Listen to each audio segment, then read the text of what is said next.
Yes, welcome back, ladies and gentlemen, tankers of Blitz Universe, to the channel. Do you still know where you were when you did not expect them, but Wargaming introduced them anyway into World of Tanks Blitz? The ribbons? This is an option that allows new players to become acquainted with battle specifics and game mechanics more quickly, and experienced players will enjoy the in-battle counter for net damage by shot.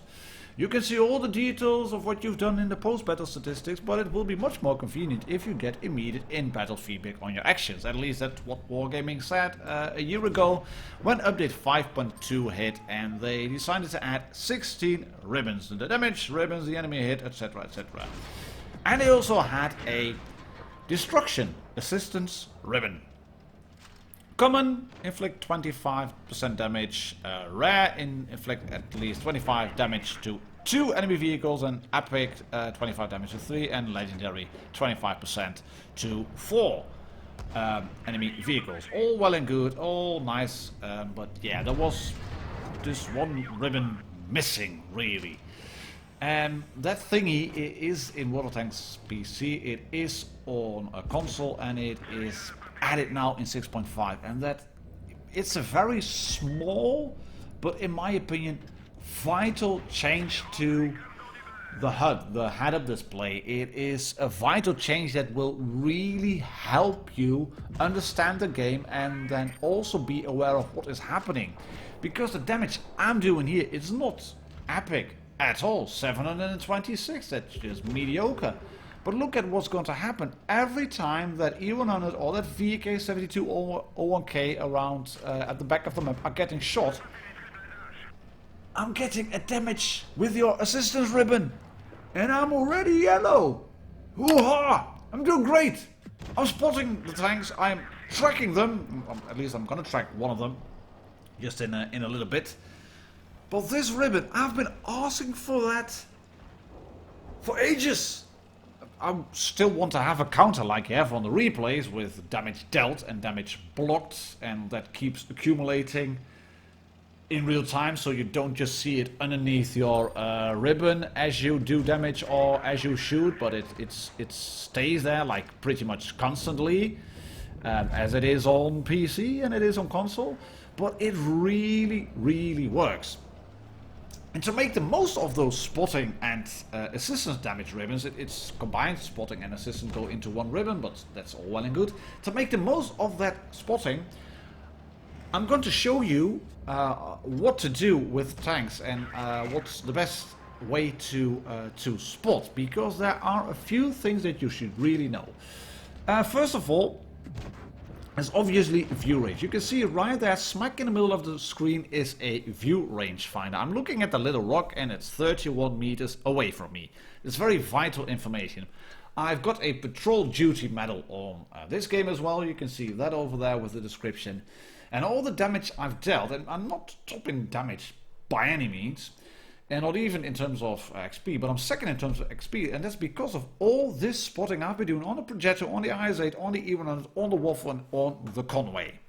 But let's take a look now first on how you can spot enemy tanks. And to show you what I mean, I'm going to use this model of the Chieftain T95, because that one has a nice cupola on top. What you have to understand about the spotting mechanics in the game is that all the tanks have 3 viewports, and viewports enable you to see the enemy. 2 of them are right there front of the turret, on the front of the gun mantlet. And if you look at a tank like this, with views from the front and the left, they are both over there. Both of the viewports are over there. But once you start turning the turret, and you're looking at a tank like this, one of the viewports is right over there, and the other one stays over there. You know what I'm saying? The one, they sort of align. The other one, the other viewport, is right there on top of the tank, on the highest point of the tank. You have to imagine the tank as a bit of a box with all the antennae, they are left off, and boxes in the back, and machine guns, etc. That's all left off. Not even the gun barrel is considered part of the model, because you're looking at this, you're looking at the armor model, and you basically have to remove all of these spaced little bits. You have to remove the exterior modules. This is the tank you're looking at, and these two things over there, or should I say three, those are the viewports.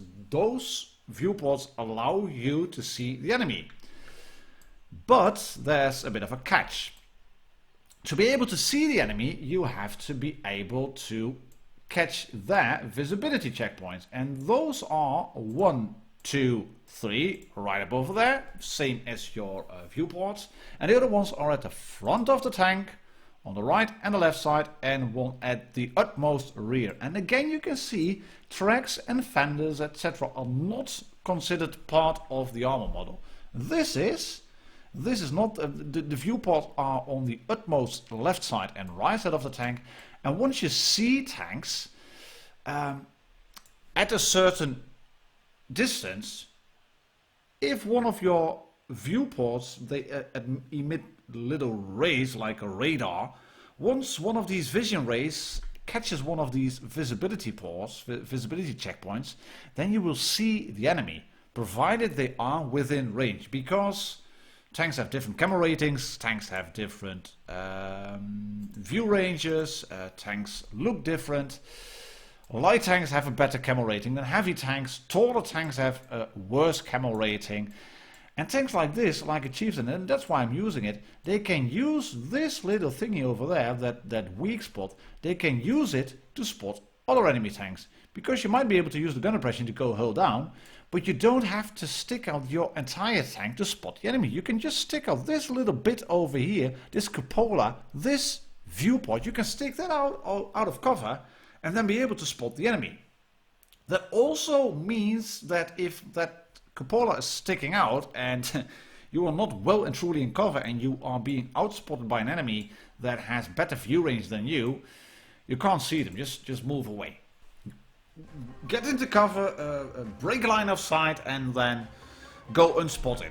Count about up to 10 depending on your crew skills, and if you are driving behind bushes, or if you're using a light tank, etc. There are a lot of nuances and finesse to the spotting mechanics in the game. They are much harder and more complicated than this little video can tell you. But I've done guides on spotting before. I think I've got about 2 or 3 videos in total on the channel. Links are available in the description below and in the top right side corner of the screen. And there's one thing that I should mention, that is proxy spotting. If you have an enemy within 50 meters of your tank, position wise, not within view range, you will be spotted regardless of line of sight. That means, in practice, if you are on one side of a building and the enemy is on the other side, you are pretty much guaranteed to be spotted, and you will be spotting him too, obviously. And you have to know that. Ultrafox, however, is in the WZ-121, and he has spotted a few enemies already, and he's done only 904 damage himself. But look at the ribbons on the left. This damage with your resistance, 1, 2, 5, 4, ooh, 1, 3, and a bit more. And then the team is, ooh, another enemy spotted. Oh, hello, T-57 Heavy. I'm running away, I'm driving up to a rock, but I'm racking up the spotting assist. This is epic. Yes, Mr. Conqueror, camp much, but joke's on you, buddy, you drove into all the guns over there. And Ultrafox sent this one to me on my Discord server, and you will know why he did that once you see the post-battle statistics. But those of you who know how to do two things at once will also keep an eye out on the ribbons. And as said in the first clip, I really want Wargaming to make a real-time counter of it that stays visible permanently on the screen, like the damage counter and the block damage counter. Please, Wargaming, you can do this in replays. Can you please do it in the real game as well? I mean, the ribbons, they look good and I like them, but I want those counters. And why do I want those counters? Because they really help players. You're in a position, and if you have that counter accumulating when you shoot people and when you're blocking damage, it also helps to keep accumulating assistance damage, be it tracking assist or be it spotting assist, I don't care. But you are in a position and then you realize, right, I'm in a great position here, I'm getting shot, but I'm keeping the targets lit, so I'm going to try to survive as long as possible. I'm racking up the spotting assist, I am making my team shoot the enemy. And I'm being instrumental in winning here. And this is a 1 versus 1 kill game, 3 minutes in total. Poultry damage, quite low, but he's got a patrol duty, as you can see, a scout medal as well. But hold on to your seats, look at the spotting assist. 6,500. That's brilliant, and it's all spotting assist. The damage by assistance ribbon, thank you Wargaming for that. Best thing you've added to the game in 6.5, and I think this is one of the very few videos, if not the only one, that mentions it, and that's telling you, job well done. That's it for today, ladies and gentlemen, tankers of the universe. I see you all on the next video. Cheers and happy tanking.